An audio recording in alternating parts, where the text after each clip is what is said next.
Good evening, everyone. So generally, I start with asking a question about where you are from. So, do we have everyone from United States, as I was told? United States, and before that India. Yeah. So you term it as Indo-American. How does it go? Just American. No. India. But heart is in India. Okay. Physically we are in USA.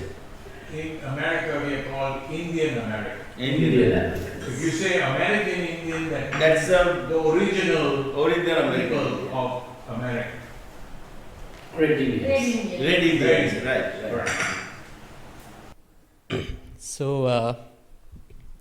So welcome you to Medbo Sevana, our meditation center. So generally how we start this discussion, we start with the questions from the audience. Based on the questions, we would move on with the discussion. So if you have any questions about the philosophy of Buddhism, or maybe a question about the human mind, so you can come forward with that. So I can ask a question. Yes. I heard that Buddhism is a way of life, and it is how to be happy.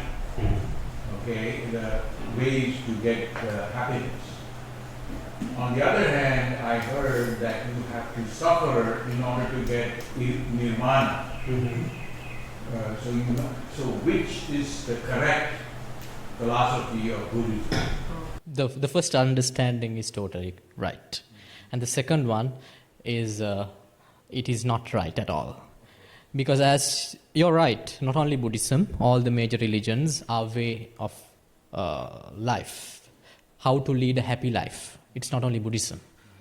They are all seeking for one thing, for one particular truth, which can make every human being happy who would follow that particular path. So there's a huge misunderstanding that you have to go through suffocation to reach enlightenment. Enlightenment means happiness. Well, obviously you don't have to do that, because if you go through suffocation, you will find suffering. Right? So the entire path of enlightenment is going through happiness. Nothing but happiness. Because there is a particular quality which Gautam Buddha has enshrined in of his followers, where they should be happy always. It is named as Preeti. I think that is the same term in Hindi also, about happiness. Preeti, you have to be Preeti, you have to be happy all the time.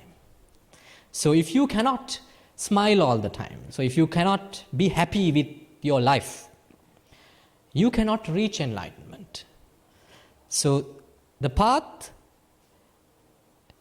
is for happiness, and you should not have to go through suffocation to reach that happiness. Yes.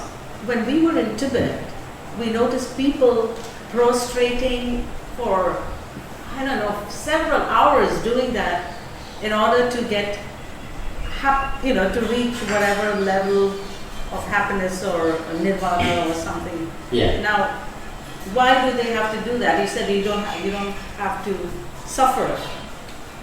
Yeah, I will answer that. That is because of a pure misunderstanding that they have.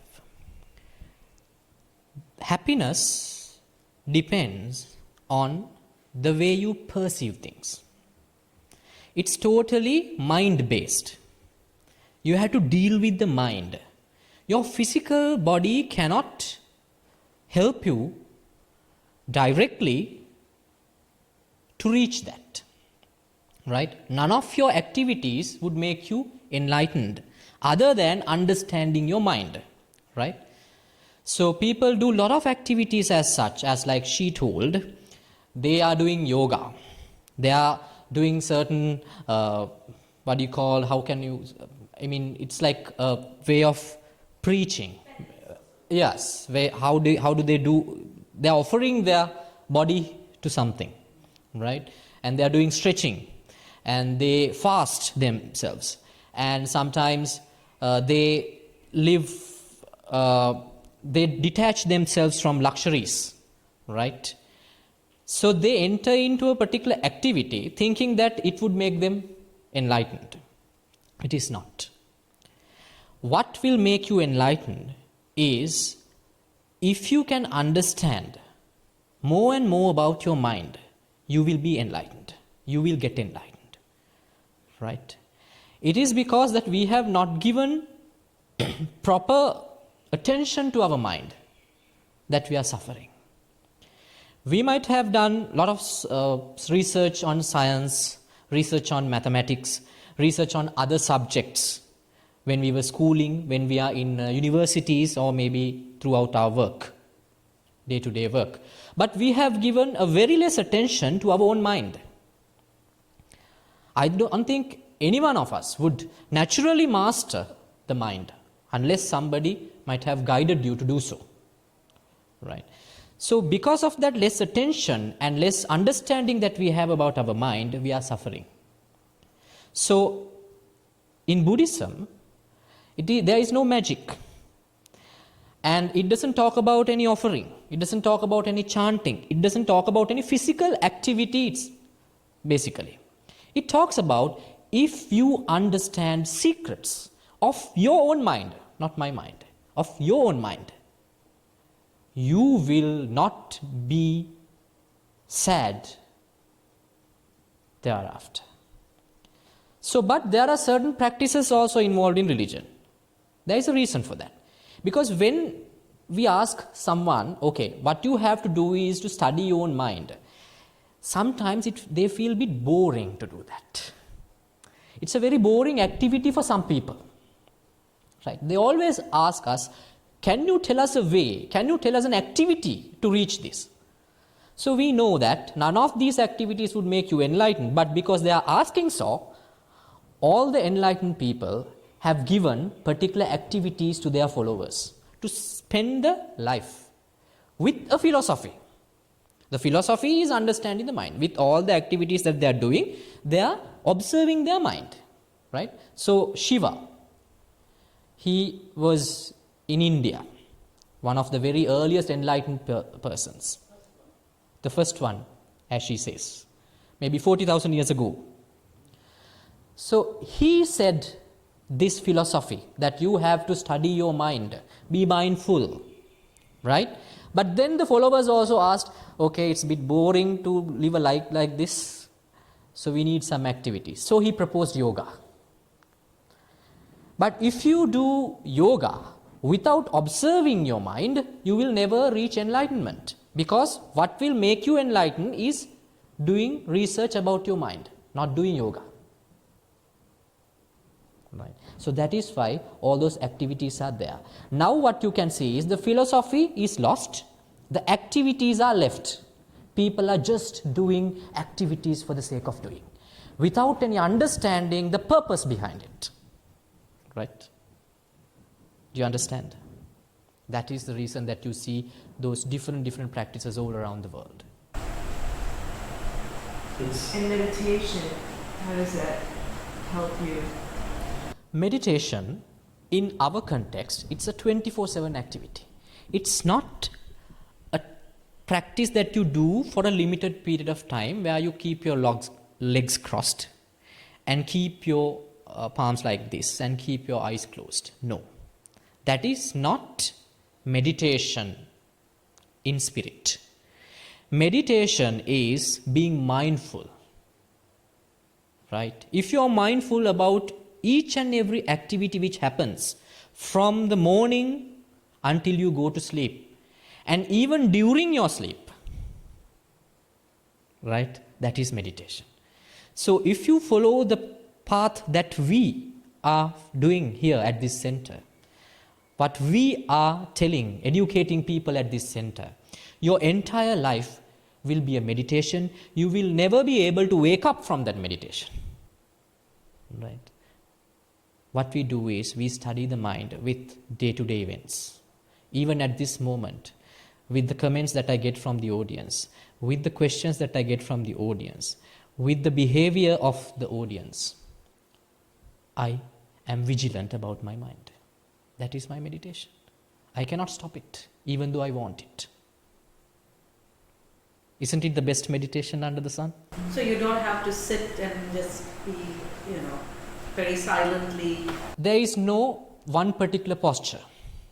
When you walk, when you eat, when you dance, when you are in this position, and when you are not in this position, in every moment, it's a meditation.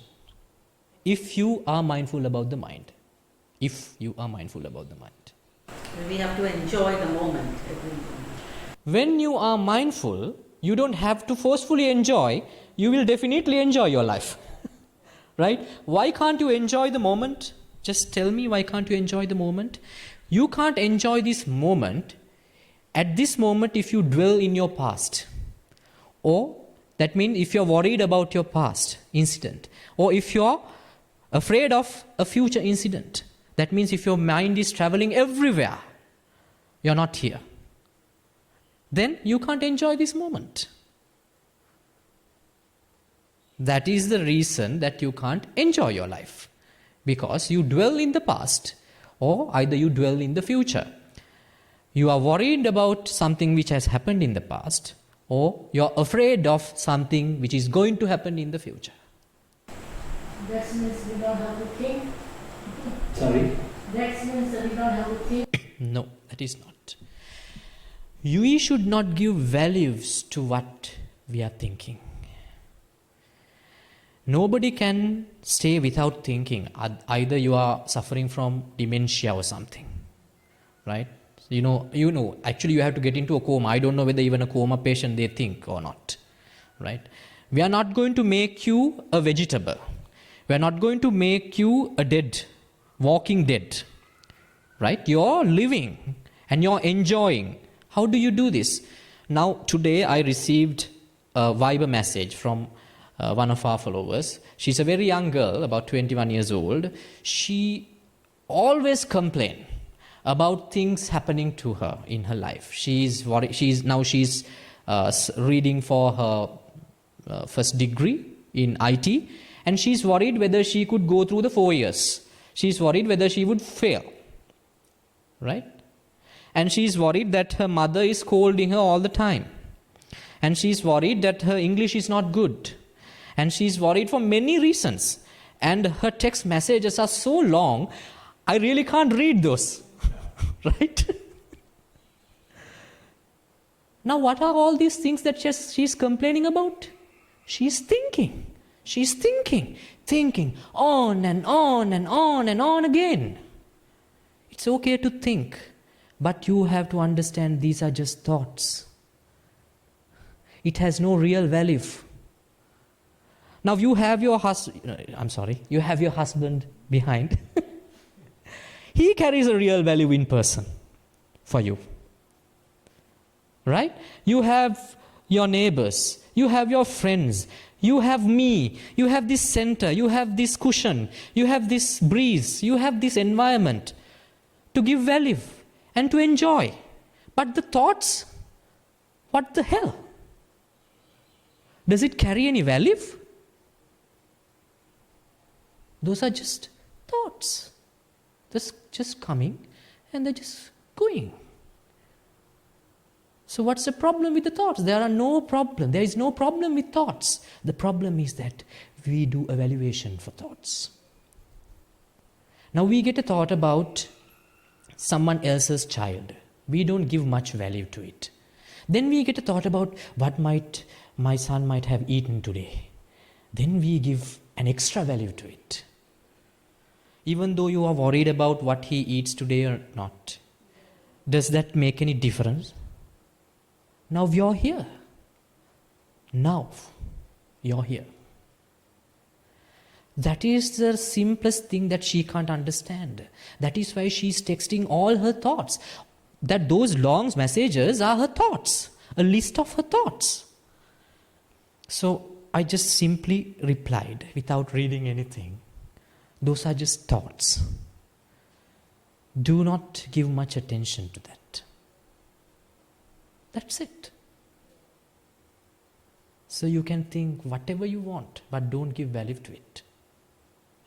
Well, just following up, okay.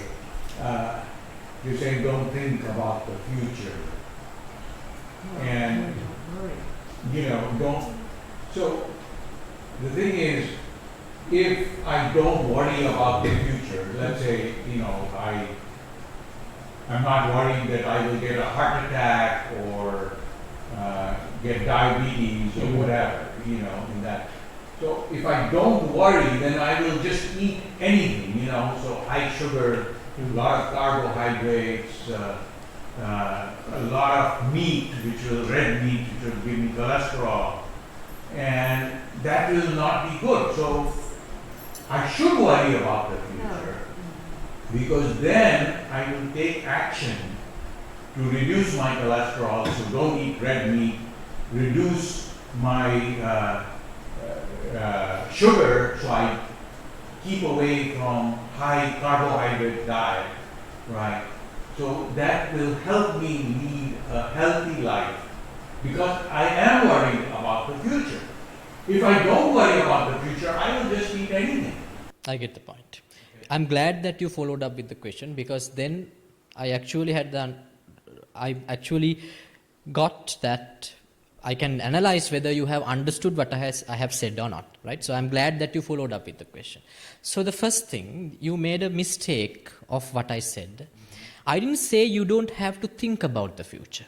What I always told is that you can think, but don't give value to it. What do you mean by giving value to it? Right? When you give a value, obviously you have to worry. If you do not give a value, only what you can do is to give some concern about it. If you are thinking about good health, give concern to your proper diet. You don't have to worry about it. But if you give a value for a healthy life, right? Now, after being worried, okay, you will take necessary actions, you will have a proper diet, but even that, now you are worried about having a heart attack, so you are having a proper diet, you will never get cholesterol, you will never get a heart attack, but you will get a cancer. What will happen to you? What will happen to you? It is because that you added a value to it rather than just giving a concern to it. I didn't say that you don't have to think. You should think. We have to plan. I had a plan. I was expecting you here by some time, but you were a little bit late. It's okay. But if I had given a value to the time that you should come here and show your face to me, what would not have happened to me right now? Would I be in this peaceful situation to do this discussion with you? No. I had an expectation, obviously. I had a plan and I was expecting 19 people. Now there's 6 people. Right? But if I have given a value to it, I would have got upset about this. But I am not. Why? I have not given a value to it. I would just had a plan. It's just a simple expectation. For me, my expectation is a dream. I know about it. That is what I expect. But in reality, there's always a duality. Either you can show up by 4:30 or either you might not. That is the reality.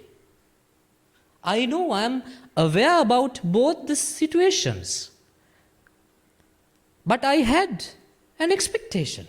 But that expectation never gave me a worry because I had no value to that expectation.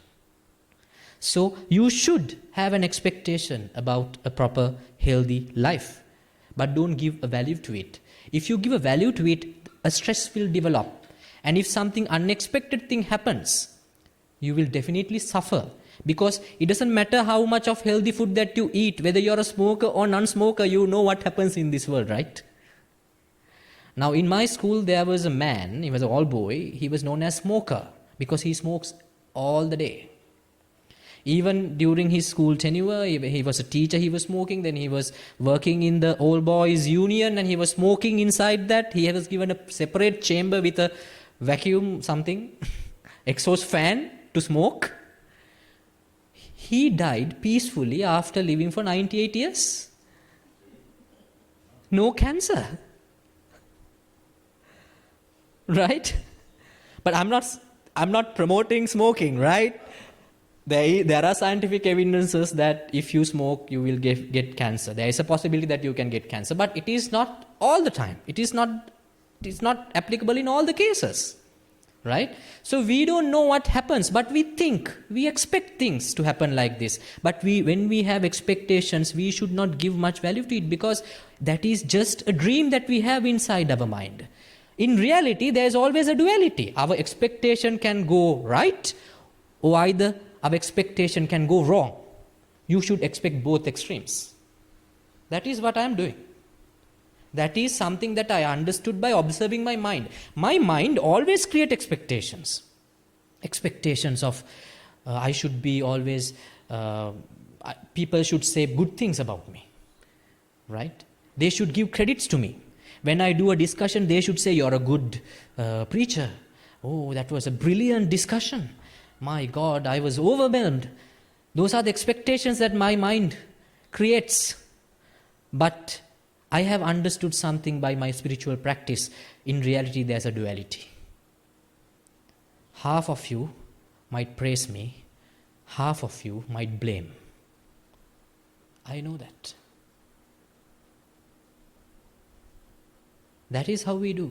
You can do all the activities having that understanding. You should not be weak, or you should not lead a sedentary life. You can be active. You can expect more and more, but don't give a value, because in reality, everything happens in a duality. And just remember that phrase.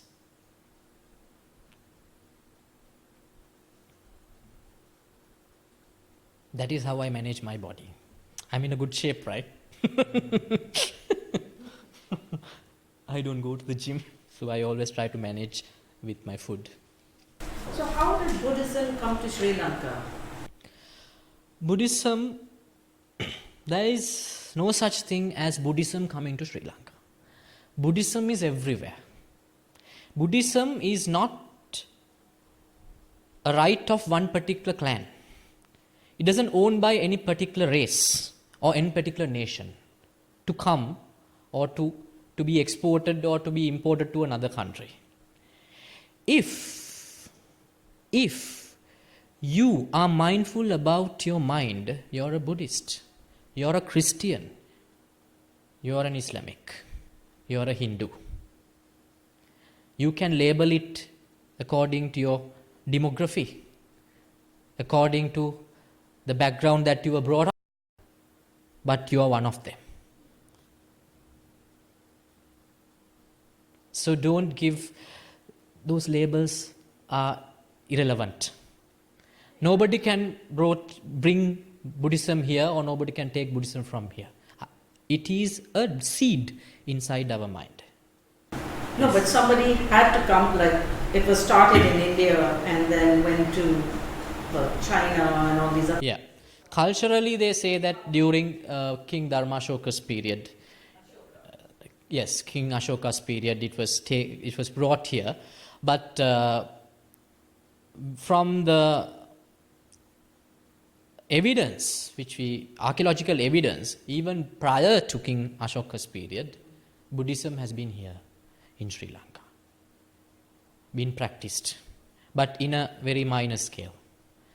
It was officially accepted by the government, by the governing body of the country after Ashoka's involvement. That is how the history says.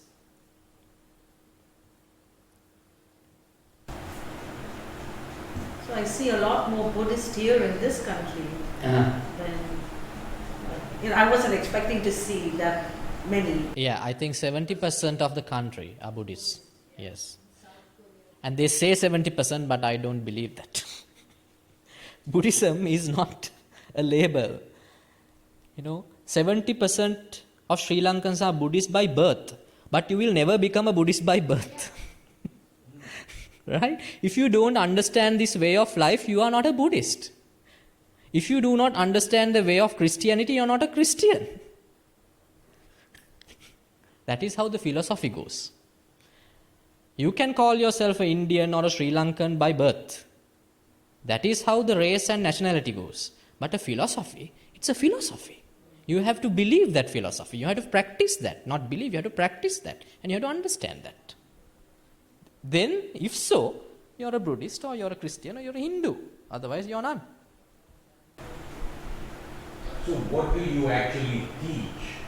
You know, like the child from a Buddhist family, what do they learn in the Sunday school or whatever religious class?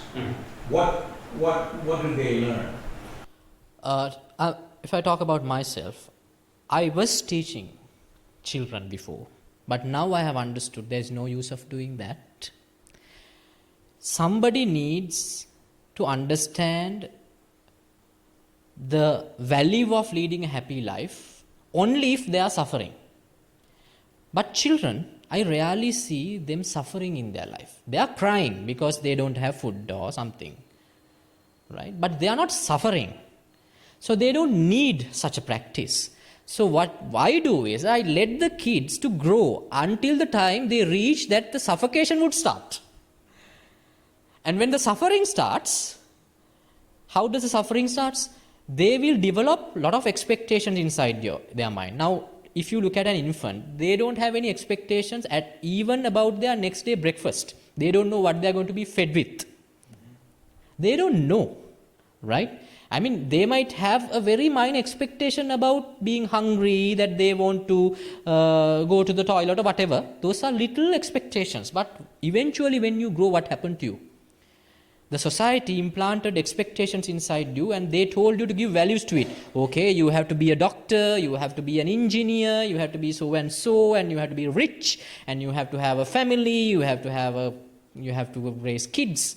Those expectations. Then you just followed all those expectations and you gave value to that, and then you went after those expectations, goals.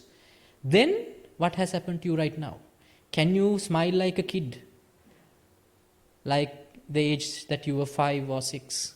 Can you just run around here and play like this? Now, if you're with your grandchildren or kids now, would they just sit here and listen to my nonsense?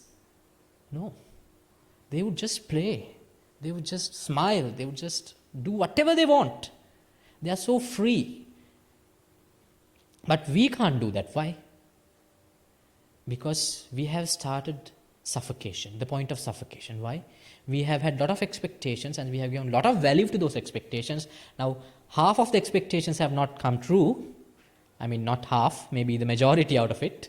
And a little bit of expectations have come true and we are happy about it. But we are still suffering.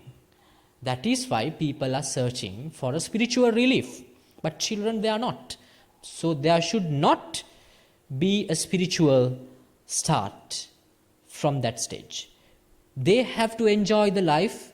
They have to understand what is suffocation is. Then only they should search for it. But there is a doctrine, like say in Christianity, right from the time the child is, born, they are taught things about the Christian faith. Yes. You learn the doctrine. Yeah. So is there nothing like this in Buddhism? Yes, we have in Sri Lanka culturally. We also have such things, Sunday schools, and kids were taken to temples.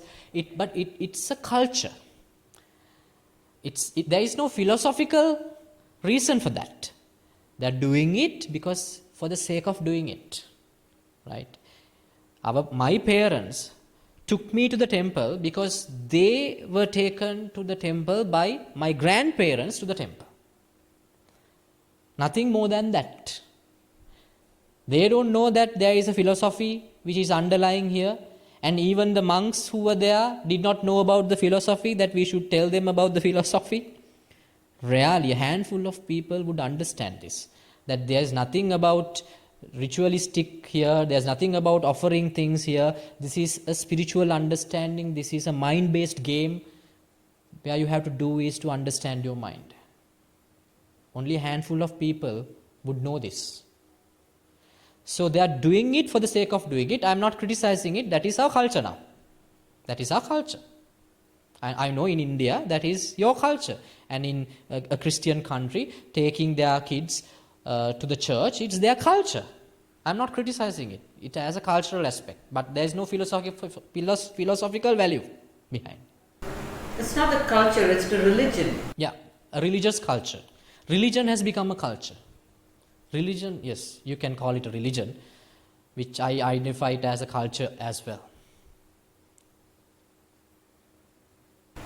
In the temple they offer the food, right? Yes, offerings, yes. How do you train your mind during a state of physical pain? During a state of physical pain, there's no point of training your mind. You have to consult a doctor. Right? Simple as that. But I know when we talk about pain, even we consider it as physical pain, the physical component of it would value up to about 20% of it. 80% of that pain is mental. You understand? Now, there are cancer patients. Right? They just suffer from some disease, they don't know about it, they just suffer, they don't know, they are a little bit worried, but they would suffer. It is only 20%. But from the very moment that you say that you have been diagnosed with such cancer, just look at their face.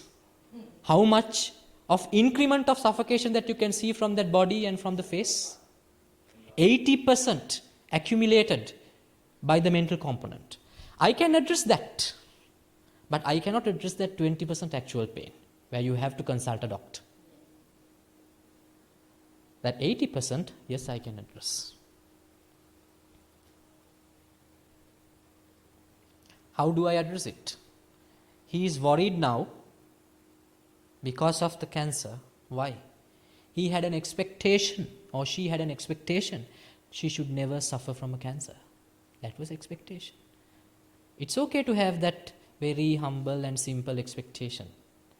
But in reality, there is a duality. That is her or that is his mental world. But in reality, either you can suffer or either you will not suffer. It's always in two extremes, either positive, HIV positive or HIV negative. There's always two extremes. When you are enlightened about that, the mental component is gone. Then you will be left with 20% of the physical pain, which I will give you a good doctor to consult.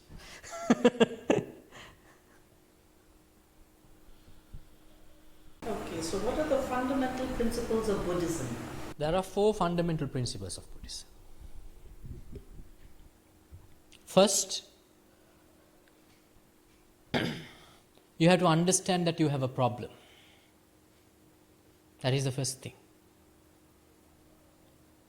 Right? Secondly, you have to understand the reason, the cause for that problem. Thirdly, you have to have an understanding about the situation where you have no problems at all. That means the point that you want to go. Fourthly, how to reach that status of mind. That is what I taught you from the beginning. Problem is the suffering we have in our mind. Reason is the second, the cause, the reason is the values that we have given for our expectations. That is why we suffer. Right? And the third one, the status where you do not suffer. It is the status where you don't have any expectations, no values given to expectation inside your mind. That is the point that you have to reach. And the path to that, you have to understand the values that you have given, you have to understand the expectations which are fastened inside your head, you have to understand the frames inside your brain. That is the path. It's very easy. Now, I will tell you, there is a person with 100 expectations, and he has given a greater value to those 100 expectations. Right? Now, I want to make that person sad. I want to make him cry. What can I do? I just have to go through his expectations, 100 expectations, and just shake one of that. Now he has expectation that his dog should not die. I would kill that dog. He will cry. Right? So if you have 100 expectations, that means there are 100 possibilities that you can cry. 100 possibilities. If you have given values to 100 expectations. Now you decrease the valuation given to those expectations. Now you have only 50 valued expectations. Now there are only 50 chances that I can make you cry. You decrease the number up to 10. There's only 10 possibilities that I can make you cry. There's only one, decrease up to 1. There's only one possibility that I can make you cry. Even though I do anything else, you won't cry. Now the point, you have 0 valued expectations. Can I make you cry? That is the place that you have to go. That is enlightenment. You are enlightened. There's no magic there. Can I make you cry now? No. You're losing your daughter, you're losing your mother, you're losing your properties, you're losing everything what you have. It's okay. That is what happened to Shiva. 0 expectations. He's okay with everything. He's dancing with the rhythm. Nataraj. That is what happened to Buddha. He was dancing with the nature. That is what happened to Jesus. 0 expectations. Expectations means 0 valuation. It's very easy. It's very easy. It's a very simple task. Now how do you practice this? Now you don't have to remember any of these nonsense. You just go and live your life peacefully. There will be occasions that your expectations will not come true. Your expectations, point of expectations will be triggered by external parties. People will say bad things about you. People will do bad things to you. Then you will shiver, you will get angry, you will scold at them, you will do whatever. You will react negatively to it. Do your reaction, that's okay. But after that, just recollect your mind and think, what happened to me? She just told me you're an idiot. Why did I scold her back?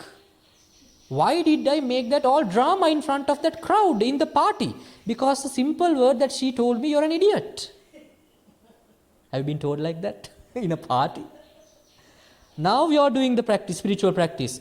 Okay, what happened to me? Okay, I got mad. There's nothing, as he said, there's nothing can be wrong in the outside, externally, something inside. I might have a frame inside me, a valued expectation, that is a frame. Okay, I never expected somebody calling me idiot. That is my expectation. That is my mind world. But in reality, there's a duality. She can either call me idiot or not. That's her choice. That is why I got mad, not because of that word. Now when people call me with those names, different names to bully me, I just accept it. Sometimes they call me donkey. Yes, I am the donkey. I am a donkey, yes. Why? What's wrong with that? They call me you're an idiot. Yes, I am an idiot. Because I never think that I am a wise person. I never think like that. I never think that I am a donkey either. Even they call me wise person. Yes. The people say, you are very brilliant. I say, yes. You are so stupid. I say, yes. Now, do you understand, when you have 0 valued expectations, everything what happens to you happens according to your wish. Now you were late. That was my wish. It was your wish for us to be late? Yeah, whatever happens, that is my wish. Because I did not have any wish. So whatever happens is my wish. I am controlling this world. I have the fully control of this universe. Even if it rains tomorrow, that is my wish. Even if it does not rain tomorrow, that is also my wish. I can't make water into wine. Right? But if I've been offered with glass of water, that is my wish. Instead, if I've been offered with a glass of wine, that is my wish. In that sense, I can make water into wine.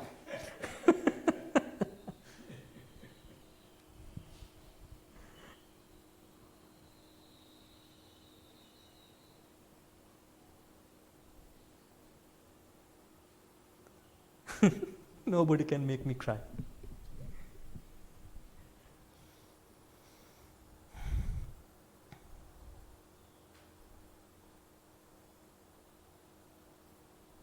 So, but we have to live a good life, right? Do you feel like that I'm not leading a good life?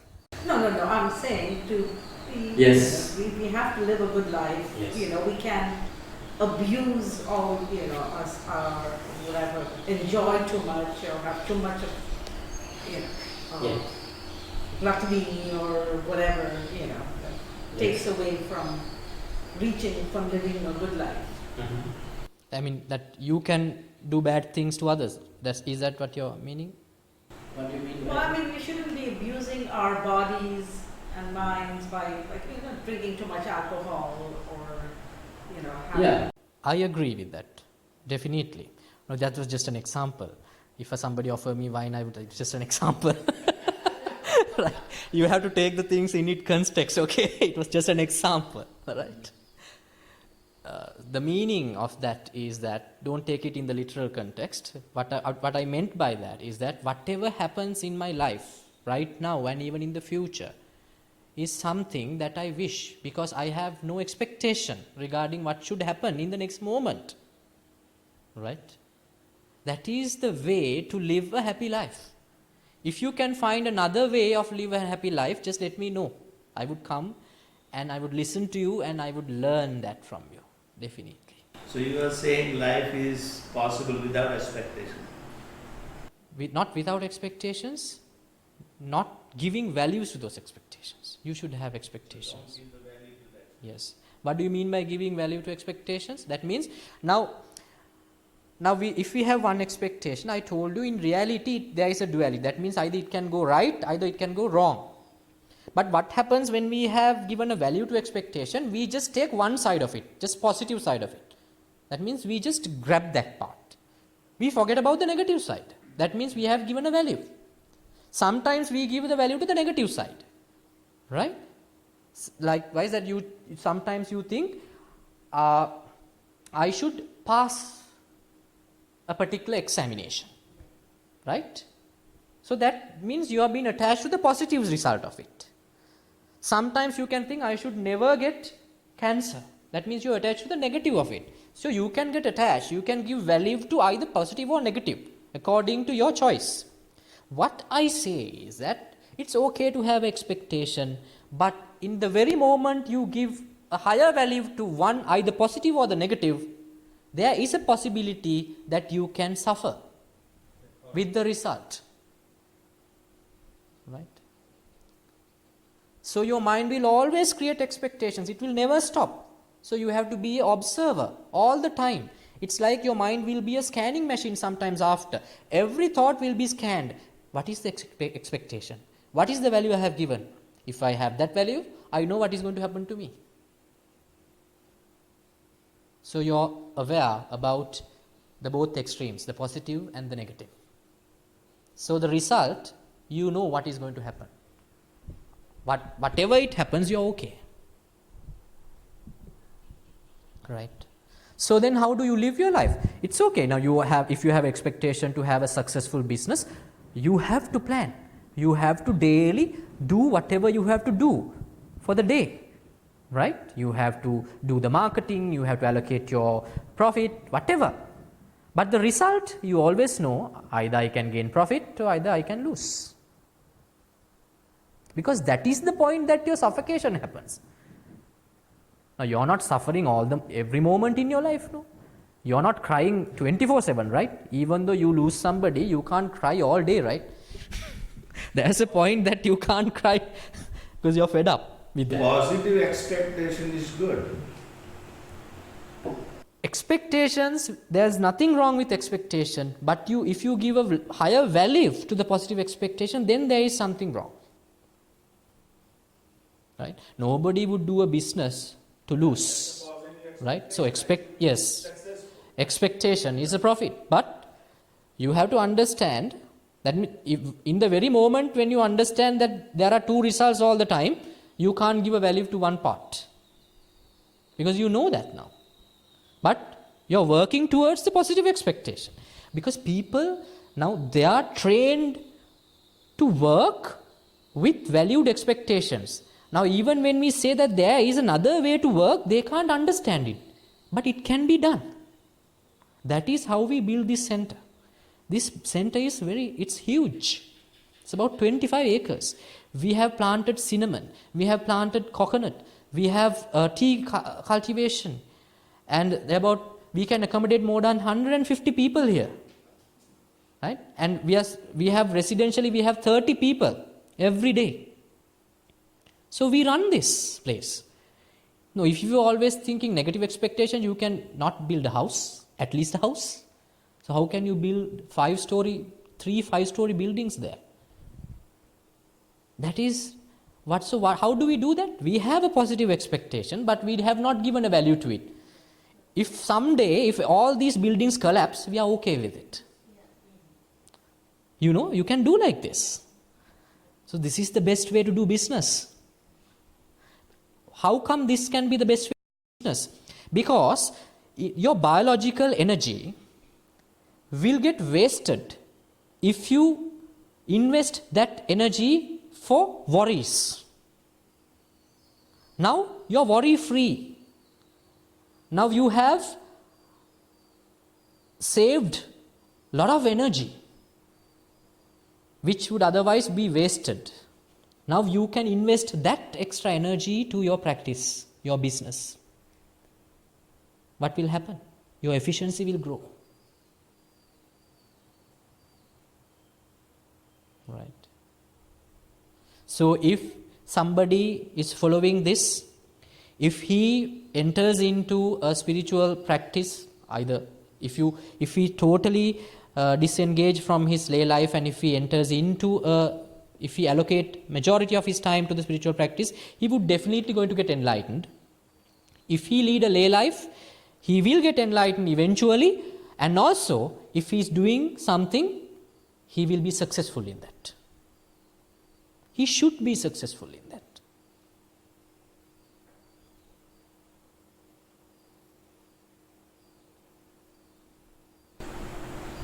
So are there any commandments, like how we have the 10 commandments, to follow? Does Buddhism have something like that?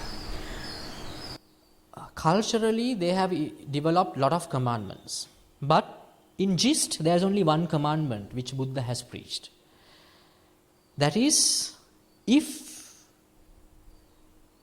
don't do anything to somebody else, if that activity makes you unhappy, if it has been done to you by someone else. So Jesus said the same thing. Do unto others as you would have them. Yes. So same thing has been preached by Gautam Buddha. We call it Attupanayaka Dhamma Pariyaya. That is the term, Pali context. Don't do anything to somebody else if you feel unhappy if somebody else do that to you. So that is the commandment. That is the supreme commandment that we have. You don't have to worry about the other stuff. All those other stuff will differ from one race to one society to another society. So the 150 people here, what do they do? Why are they? We have 30. We can accommodate up to 150. So the 30 of them. So if I'm brief you about the routine. So we have a slight timetable kind of a thing. It's like we wake up around 4 o'clock in the morning, and at 5 o'clock we do chanting, and then the breakfast. Then all of us engage in different activities. Some people get into the cultivations, and we have the cinnamon and all these things. Those cultivations has to be managed, and some people help with construction work and cleaning work. The kitchen department is another story. You have to cook for 30 people, right? So there are a lot of things to be done. So we are active throughout the daytime. So until we sit again at this place for chanting around 6:30 in the evening, we engage in different activities. Then after that, either you can listen to a sermon, or either you can do some seated meditation, or you can either go to sleep. That is how our daily routine goes. So occasionally we just go on trips, and we go to the sea and have a sea bath, just go to a jungle and have a site visit. So it's very fascinating. Cleaning up the premises, the whole. All of us shared. Yes. Yes. Do you have little children? No. We do not ordain kids here. They have to, our acceptance is after 18. After they have reached 18, then they can give their consent. So with their consent, we would make anybody ordain here. I see the little boys wearing, this Same Orange. the orange. Yeah, there are other centers where they ordain monks, because according to the Buddhist culture, if you have reached age of 7, you can get ordained. But at this center, because we follow a practice in particular, we do not entertain kids. Because we want them to enjoy their life, because they are not suffering yet. So And give them chance what they want to do. yes, because all of us here, we have enjoyed our life. We have done our higher studies and we have done jobs. And then after, we ordained. Because we went through all those hassle, all those paths. And then we realized that we have to, happiness does not lie with physical material that we gather. We had that understanding, all of us. That is why we were ordained. So it's a child has a choice what he wants to do. So there are a lot of other centers where, because even now we have requests from certain kids. Some, when they listen to this, they want to get involved in this. But our advice is, stay, do your studies, wait until you reach 18. Right? So we have requests, obviously. So that is our... They have a choice. Yeah, they have a choice. So otherwise, if they are so eager, so keen to be a monk, there are other centers, yes. But our experience is that they want to get into this center. But we want them to stay until they reach their 18.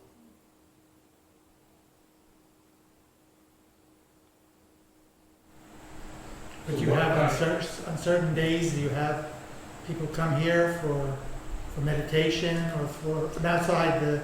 Yes, once a month, generally once a month, we organize residential retreats for 5 days or 3 days. So then we get people from outside.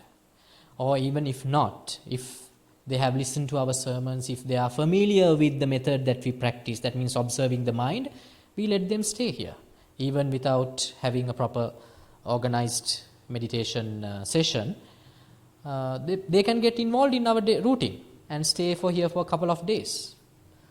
Or either now there's one boy here. He does not wish to be a monk.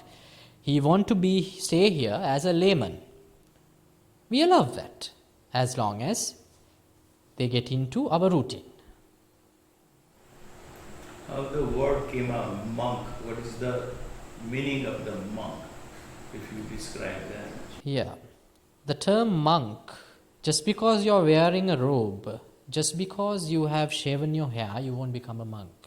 Even in your attire, you can call yourself a monk if you do this practice. If you are an observer of your mind, that means if you are mindful, right? If you have started that journey, you can call yourself a monk. Is there any specific meaning about monk or no? Have you defined monk? That is the definition given in the Buddhist practice. generally Buddha says, namundakena samana. That means just because you have shaven your hair, you won't be shramana. Shramana means monk. Right? You have to start this cleansing process of your mind. Then you're a monk. That is the definition. You have women here? Yes, if you can turn around, you will see by yourself. I didn't see all of them. Thank you. And can you get married here? No, we lead a celibate life. But if you want to be a layman and stay here, there is no worries of having a partner. But being a monk, the culture here is that we don't marry.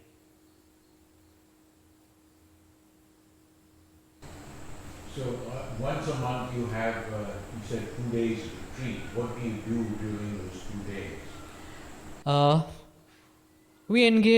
We sometimes for a period we do seated meditation. For some period we do engage in activities. We get the people and we go out and they help us in the farm and the cultivations, right? We tell them how to be mindful with all the activities that they do, right? So at the end of the day, we have a discussion like this. We have to share experience. What did you learn out of the exercise that you were doing throughout? What did you learn about your mind? That is how we spend those 3 or 5 days.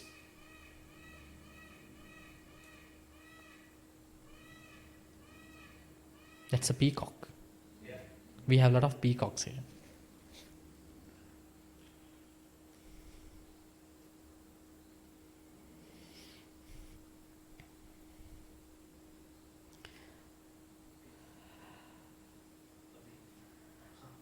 So, do you have any more questions? All right. Okay. Just 5 minutes. I will tell you something. What should I tell you? Your mind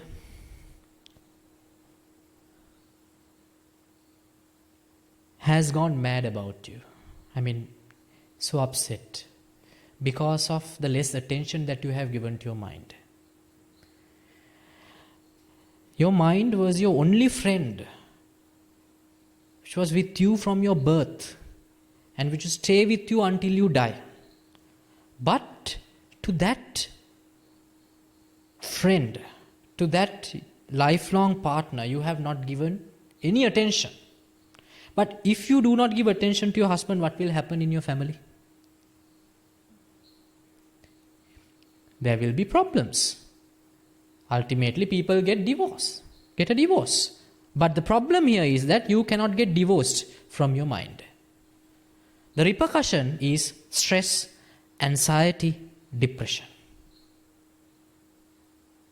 Right? Now you want to make your mind still, keep your mind still. You want to concentrate on anything, but your mind is not listening to you. You want to concentrate on something, but she goes everywhere. She is not listening to you. Why? She is mad with you. Because you have given a less attention to it. From this, when you become an observer of your mind, you start to give attention. Right? You cannot control your mind as you wish. You can do it if you can make him or her a friend of you. Make him or her a friend. Give attention. Talk to it. Talk to him a little bit. Pamper it a little bit. Give some attention. Then he will be a friend of yours. Then you will see the magic. What you two can do together rather than being apart. When we are together, we can do magic. When a man and woman together, what is the best magic that they can do? They can produce, they can reproduce, they can give life. Can a man solely do that magic? Can a woman? No. Similarly, when you be a partner, with your mind you can do magic.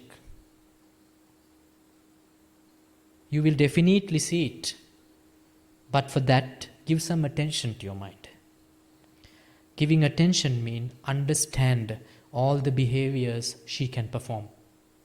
She can take different shapes. She can take the form of a mother, a form of a daughter, a form of a teacher, a form of a pedestrian, a form of a preacher, form of a listener. Different forms. Observe all those things. Observe all the characters that you perform from the morning to now. Observe the character now you are performing in front of me. All those things are forms of your mind.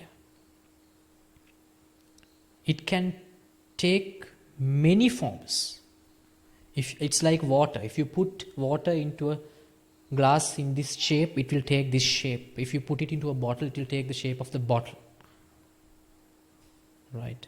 Don't try to mend it. Don't try to change it. Let it flow as it flows. Because if though now you might say that I am angry, so I have to control my mind, you can't do like that. Let it go, man. Let it go, anger. Grow anger. Let it go. Just be an observer of it. Then do this and see what will happen to your anger. The problem in our life is when we are sad, we think we will always be sad. It is not like that. The sad is just one form of your mind. It can only last for a very short period. Anger is another form of your mind. It can only last for a very short period. Those irritating forms like anger, so-called irritating forms, I won't call it irritating, so-called irritating forms like anger and sadness cannot last for very long because those forms comes with a lot of energy. That energy, it's very difficult to bear. That is why you're saying I have a burning sensation, my head is going to explode. That is because you're complaining about the energy.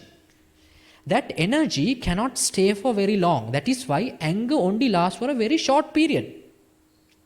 And people come and say that I am always getting angry. So I give them a book and a pen and say, from next day onwards, you just write the time that your anger starts and then write the time your anger goes.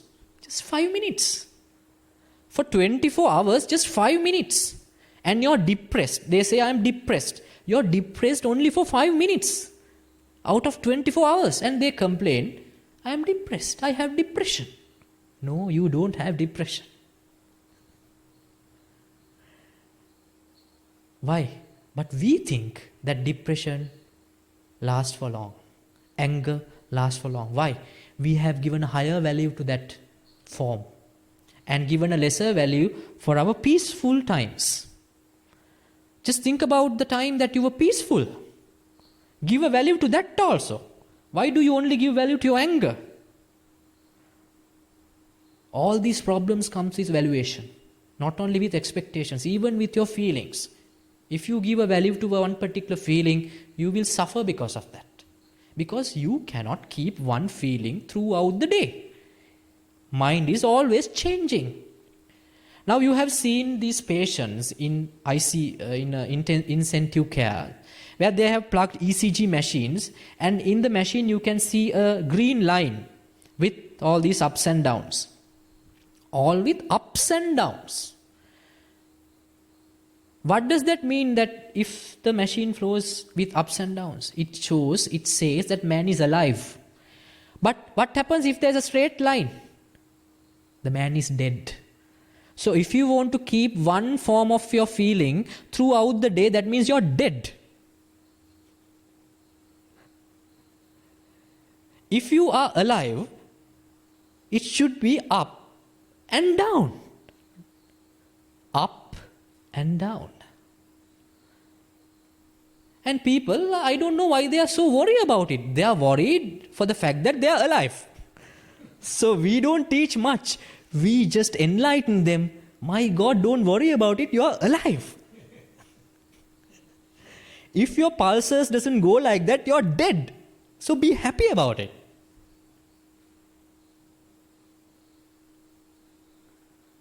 All these misconceptions comes because of your misunderstandings about the mind.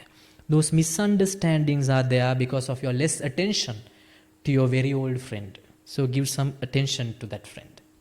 So that is my last message to you.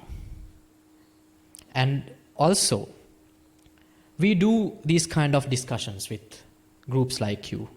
Even a week before we did a discussion like this. So we record these discussions for the purpose of we maintain a separate channel where we upload those discussions. So this process is a discussion that you have to know more and more about your mind. From where would you get it? Through discussions and by your own observation. There's no other way. You observe your mind and get information, and you discuss with a person who is aware about the mind and get information. So those informations are freely available on the YouTube channel. So I invite you to pay a visit to that. So once in a while, once a month, you just watch one or two videos. Then tell me after some time what might have happened to you. Don't change your life. Don't change your practices. Do whatever you want. Just listen. That's it. So thank you very much for participating. I hope that it was a fruitful discussion for you.